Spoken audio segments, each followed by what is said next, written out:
ईंट का जवाब पत्थर में देंगे, जिसका जवाब उसको अच्छी तरह मिल रहा है। हमें यहाँ पे अमन से रहने ही नहीं दिया जा रहा। जो हमारी तीनों सेनाएं इतनी सक्षम हैं कि हमारे पड़ोसी देश को जवाब देने के लिए इतनी ताकत है कि उनको अंदर घुस के 1500 किलोमीटर जाके उनको मारा है। उनके एयरपोर्ट तबाह किए गए। उसके बाद उनके जो हमारी तीनों सेनाओं, इंडियन आर्मी, एयरफोर्स और नेवी इतनी सक्षम है। जो पाकिस्तान की हरकत है वो जो हमारे सिविलियन को टारगेट करता है बॉर्डर के एरिया में, हिंदुस्तान की आर्मी ने सिविलियन को टारगेट नहीं बनाया। उन्होंने हमारे जो दुश्मन थे उनको टारगेट बनाया, उनको घर में घुस कर मारा है और इतनी ताकत से मारा है कि उनको अभी याद रहेगा सदियों तक। और अगर ऐसी हरकत की जाएगी और वहाँ से गोली आएगी, जहाँ से गोला जाएगा। इंडो पाक का जो वार हुई 4 दिन, जो मसला बना, उसके बाद बहुत सारे लोग पकड़े गए। उसमें आपने देखा होगा, उसमें मुस्लिम भी थे, उसमें हिंदूज भी थे, उसमें बहुत सारे अलग अलग मज़ाहिब के लोग थे। तो गद्दारी किसी धर्म से मुंसलिक नहीं है, किसी रिलीजन से मुंसलिक नहीं है। जो गद्दार है उसके खून में, उसकी रगों में गद्दारी दौड़ रही है, किसी मज़हब या किसी धर्म का खून नहीं दौड़ रहा है।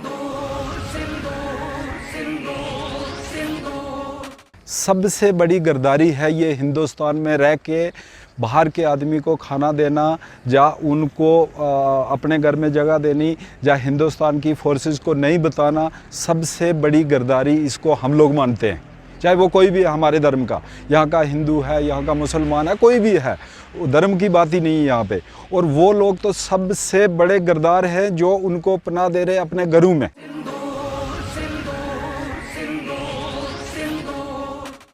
अभी ऑपरेशन सिंदूर जो हुआ है, इसमें हमारे हिंदुस्तान ने उसके 9 जो आर्मी के एयरपोर्ट हैं उनको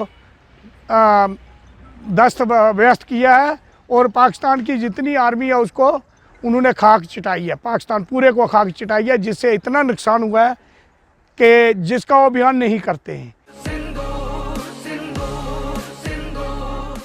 तो ऐसे लोग जो हैं वो दीमक हैं और दीमक की तरह इस देश को चाट रहे हैं। देखिए, हम हिंदुस्तान में रहते हैं। जम्मू कश्मीर आर्टिकल 370 टूटने से पहले भी हिंदुस्तान का हिस्सा था और आर्टिकल 370 टूटने के बाद भी हिंदुस्तान का हिस्सा है। हम एक मल्टी रिलीजियस कंट्री में रह रहे हैं।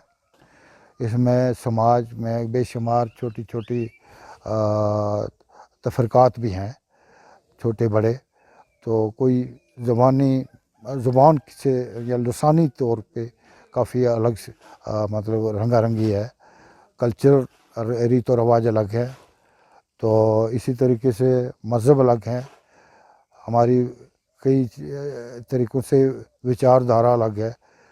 लेकिन इसी रंगारंगी में हमारे भारत की एक तारीख़ है कि एकता भी है, यकजहती भी है, और यही एक खूबसूरती है हमारे मुल्क की।